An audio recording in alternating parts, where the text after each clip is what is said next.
Hey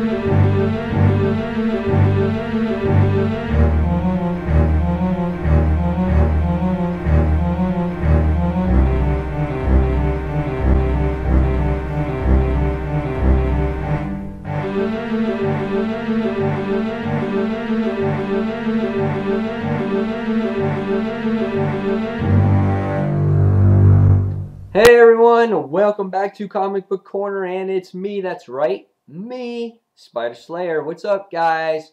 Getting ready to do another Walking Dead rewind.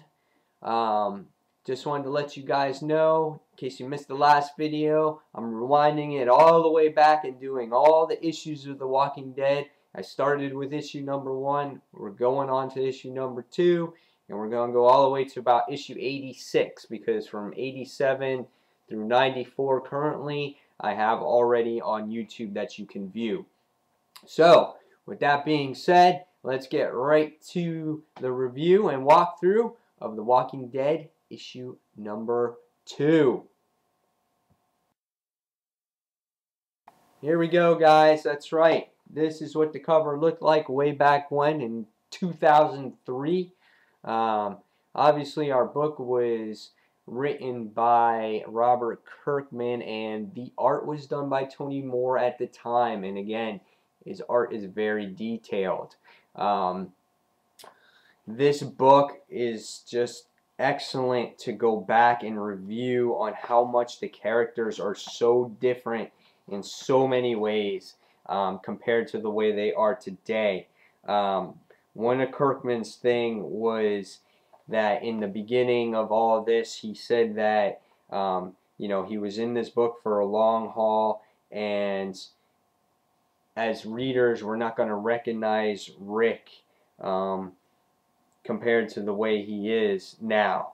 So that being said, is that the way he is now in these first couple issues, he's a completely different person on what we're reading currently in the series, and it's just a natural progression of events that would occur in this type of situation in a zombie apocalypse. So it's just interesting to see again how Rick was like such a pushover and so innocent in this book.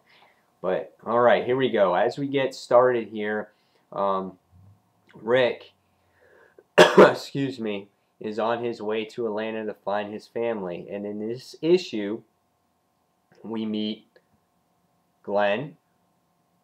We also meet Lori. And then for the first time, we see Carl. So those are the first people that we meet. Glenn is obviously the one who's the focal point in this issue, and Carl and Lori are the ones that we see towards the end of the issue. As you can see, I put up their movie or show and comic adaptations side by side so you can see what they look like. Now these drawings were Tony Moore's original drawings, so they're not the same as Adlar's drawings as today. So again, you can see what they looked like back in the original issues. Okay, so with that being said, we're going to get started through the walkthrough. I thought this book was very good. Reading it back again, just to see the way Rick was back in the day, just so clueless on everything. But Rick is basically on his way towards Atlanta, and his cop car runs out of gas. And you know, he just woke up from his coma, and he met Morgan and his son, and Morgan gave him the lowdown of what's going on. So he said that all the families and all the people are heading towards the larger cities to try to keep them safe. But as Rick's car runs out of gas, he's like, damn it. He's like, I gotta get some gas, or I gotta find something. So he goes to a gas station, and there's no gas. So this is a great picture on how Tony Moore does his work. I mean, look at Rick here. Very, you know, very detailed, and his beard and everything else. So as we go along, Rick is still looking for gas. He's looking for people. And as we can see here, is the first thing we see is zombies. And then there's those damn flies that Tony Moore likes to draw all around his zombies. So that's what we get to see here, is we see zombies going all over the place. And as we go on, is Rick is looking around and he sees a horse. And he's like, oh wow, well that's excellent, transportation to get to where I get to. So where I need to get to. So the horse is a little wild at first, and as we're riding along, he's like, okay, well, let's get going. So they're driving the horse, and here we see our first pictures, just like we did in the show, and we see that he's driving down the streets of Atlanta, and it's all trashed. And we can see that he's on the horse and he's looking around, and the next thing we see is we see all kinds of zombies. And the zombies are starting to overwhelm Rick, and he's got that famous police duffel bag with all the guns, and he's just like, oh shit, and the horse doesn't know what to do. And all of a sudden, Rick is starting to panic, and the horse is starting to panic, and Rick is like, shit, shit, shit, shit, shit, I don't know what to do. The next thing we see is Rick falls on the ground. And the zombies are just sitting there going, attacking the horse. I mean, just going to town on it. And Rick is just like, you bastards, what the hell's wrong with you? And you can see the anger and frustration on his face. But again, he's so clueless. He thinks like the zombies can hear him and talk back to him, but it's not the case. And you can see here that in this picture, these zombies are just tearing apart the horse. I mean, it's crazy.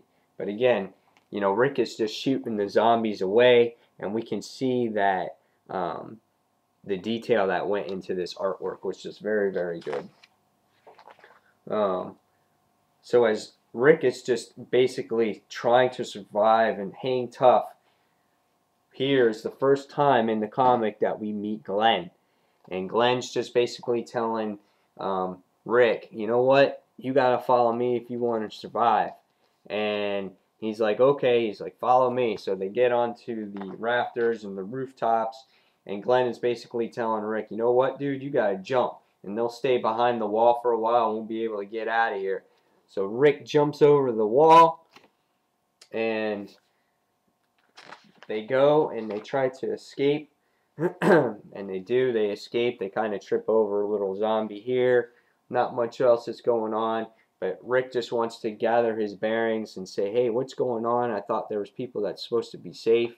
And Glenn's basically telling him, no way, man. Every time there's more people coming, they're getting eaten and they become zombies. It's like a feeding ground for these things. And Rick was just really upset because, he thought that his family would be here. And that's not the case. And Glenn apologizes. He says, I'm so sorry, but you never know what can happen. Always keep up hope. And he goes, but we have a camp and we can go back to a camp. And Rick is just like, oh, really? A camp? So that's pretty cool. So the next thing is you see, like, he gets a little bit of hope, and he's just like such a baby. Rick is such a baby here. I mean, his world has just got flipped totally upside down. Sorry about that. I had a phone call. So as I was saying, there was a little hope in Rick's eyes, because he heard, oh, camp. So as we go along, is that Glenn was telling Rick that they set up a camp because we were the latecomers going to Atlanta, and they just decided to sit up there and see if the government would come, to help rescue, and that's what the plan is. And the next thing we see is a classic look on Rick's face. He's like, holy shit.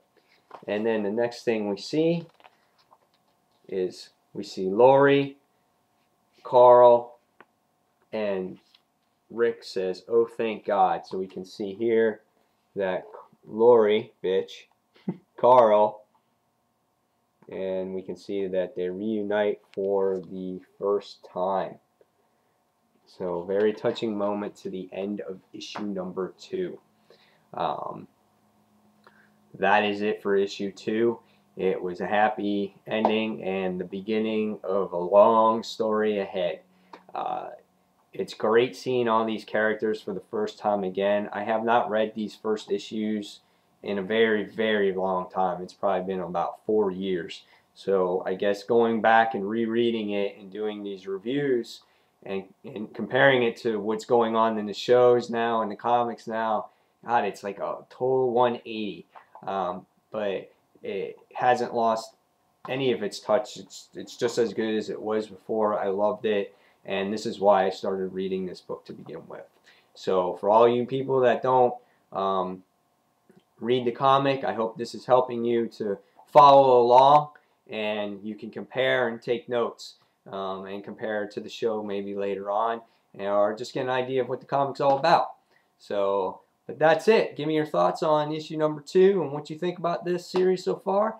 And this is it. So until the next review, this is Spider Slayer signing off. And thanks for watching, guys.